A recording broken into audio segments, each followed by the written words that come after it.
2025년, 지금 우리 눈앞에 정말 거대한 경제적 전환이 펼쳐지고 있습니다. 근데요, 이 모든 이야기의 시작은 바로 이 하나의 엄청난 숫자에서 비롯됩니다. 37조 달러. 이게 2025년 기준 미국의 국가 부채입니다.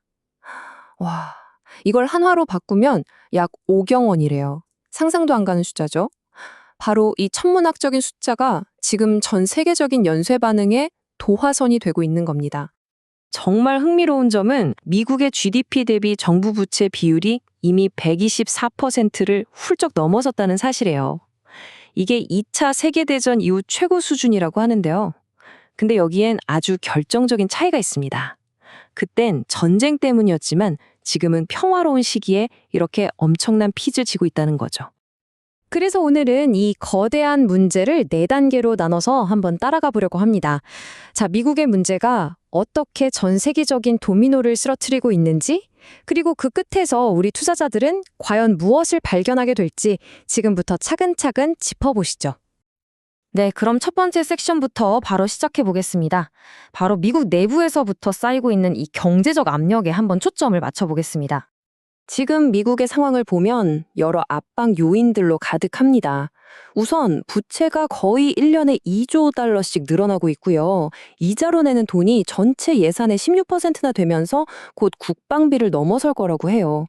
설상가상으로 신용평가사 무디스가 미국의 신용등급을 낮췄고 57개국에 대한 관세 정책이 인플레이션을 계속 부채질하고 있는 그런 상황입니다. ENG의 수석 경제학자인 제임스 나이틀리의 이 말이 지금 상황의 심각성을 아주 잘 보여주는 것 같아요. 관세는 소비자 생활 수준과 수출업체에 부정적인 영향을 미칠 것이며 높은 인플레이션과 저성장 환경이 유력하다. 이게 무슨 말이겠어요? 바로 높은 물가와 낮은 성장, 즉 스태그플레이션 가능성을 강력하게 경고하고 있는 겁니다. 자, 이제 미국의 문제에서 시야를 넓혀서 그게 전 세계에 미치는 영향으로 한번 넘어가 보겠습니다. 우리 화폐 시스템의 근본적인 변화, 그러니까 무려 600년 만의 혁명에 대한 이야기입니다. 달러의 위상이 예전 같지 않습니다.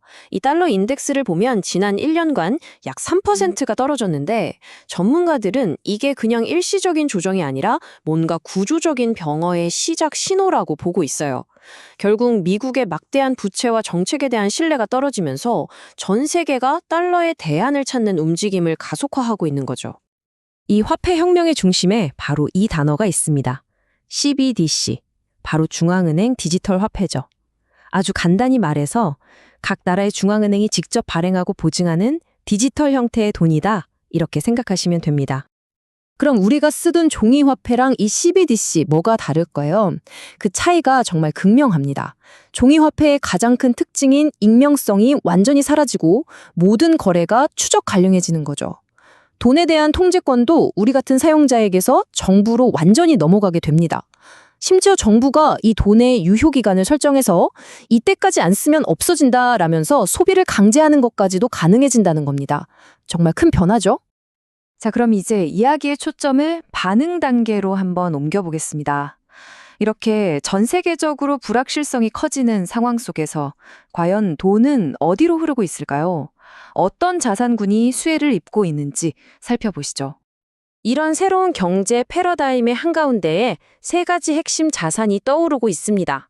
첫째는 디지털 금으로 불리는 비트코인, 둘째는 새로운 시대의 인프라가 된 AI 기술주, 그리고 마지막으로 실물 해지 수단인 전략적 원자재입니다. 시장 분석과 피터 브렌트의 예측은 정말 대담한데요. 비트코인은 앞으로 몇 달 안에 금에 비해서 400% 이상 성장할 거다. 이 말은 법정 화폐, 즉 달러의 가치가 떨어지는 것에 대한 해지 수단으로서 비트코인의 역할이 얼마나 커지고 있는지를 아주 명확하게 보여주는 겁니다. 달러에 대한 불신이 비트코인의 가치를 밀어 올리고 있는 거죠. AI 기술주에 대한 전망도 아주 밝습니다. 특히 규제 완화와 강력한 AI 육성 정책이 맞물리면서 이 디지털 경제의 기반을 다지는 기업들의 성장이 앞으로도 계속될 거라는 분석이 지배적이에요.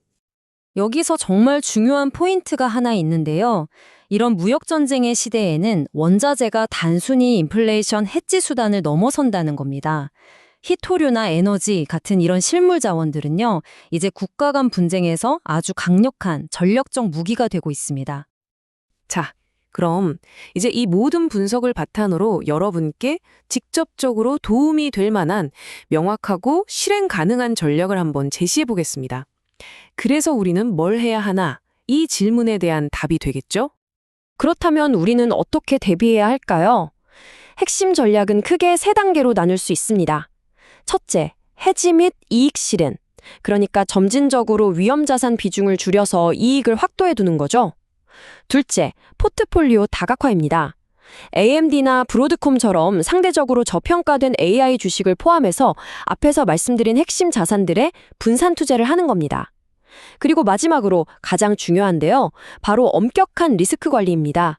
예를 들어 2% 규칙처럼 어떤 투자에서도 내 자산을 치명적으로 잃지 않도록 막아줄 자신만의 원칙을 반드시 세우고 지켜야 합니다.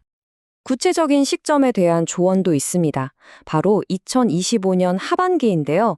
이때부터는 경제 불확실성이 더 커질 가능성에 대비해서 현금이나 금 같은 안전자산 비중을 늘리면서 방어적인 태세로 전환할 준비를 해야 한다는 겁니다. 자, 오늘 이 분석을 마무리하면서 핵심 주제를 요약하는 동시에 좀 더 넓은 관점의 질문을 하나 던져보고자 합니다.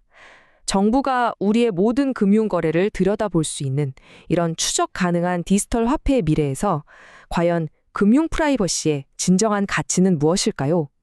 이 거대한 경제적 전환이 우리 모두에게 던지는 아주 근본적인 질문이 아닐까 싶습니다.